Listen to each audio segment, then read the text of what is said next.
You know what? Instead of just mouthing off about what you think is happening, actually present some evidence. And let's look at the evidence. Let's let the other side come in and question that evidence.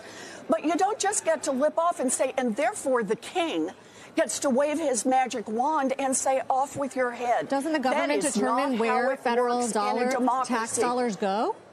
Well, and so they're allowed to decide. Do you think they have a big bushel basket of money and they just say, you, good looking, you will have money.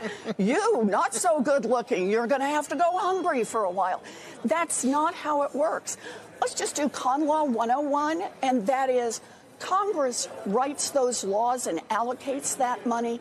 The administration's job is to enforce those laws and spend that money the way the law tells them. And if they fail to do that, Part 3 is the courts are the ones who step in and enforce the law. Warren sounded like a third-grade teacher trying to simplify things for an underachieving student. And Eisen had it coming to her. Earlier during the interview, Eisen belittled Warren's efforts to assert congressional authority over tariffs.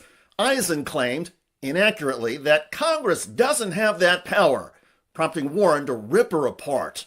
It ultimately doesn't matter. What do you mean it ultimately doesn't matter? This is the law. I'm still kind of Constitution 101. No, but he has the authority, ultimately. Well, no, he does not. That's the whole point. He does not have the authority if Congress does not let him keep this authority. We can take this away. And to try and take it away, Warren is seeking a Senate vote. Warren, who is the top-ranking Democrat on the Senate Banking Committee, has called Trump's tariffs corrupt.